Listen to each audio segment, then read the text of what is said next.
Dieu.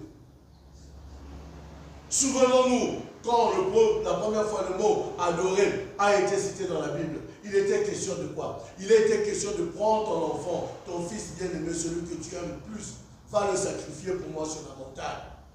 Et arrivé sur le lieu, quand il est arrivé au lieu du rendez-vous, Abraham dira à ses serviteurs, vous restez ici. Pourquoi? L'adoration est une question solennelle. Moi et le fils, nous allons monter pour faire quoi? Pour adorer Dieu. Mais il savait qu'il allait sacrifier son fils sur la croix. Toi, quand tu te dis que tu adores Dieu, que sacrifies-tu toi? Je sais que Christ a tout sacrifié pour nous. Mais nous aussi, nous avons notre croix à porter, bien aimé.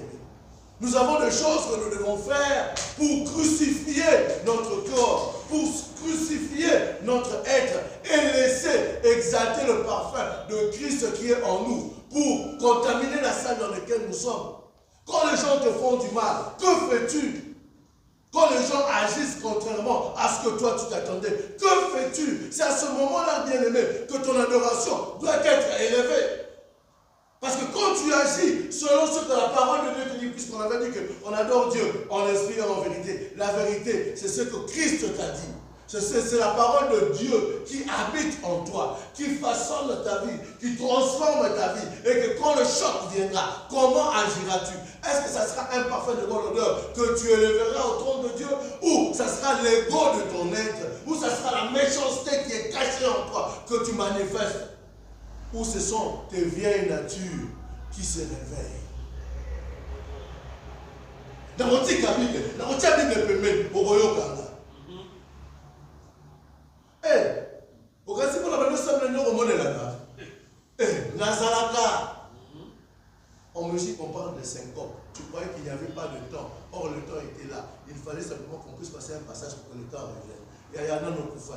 Tu t'es jamais abandonné sur la croix. Et tu n'adores pas Dieu. Adorer Dieu, c'est souffrir. S'abandonner. Mais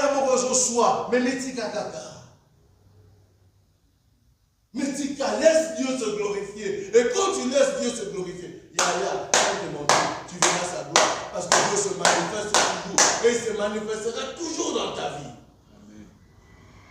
L'adoration, c'est un parcours. Voilà pourquoi j'ai dit que c'est l'intimité. C'est une vie. C'est un vécu avec son Seigneur. L'adoration,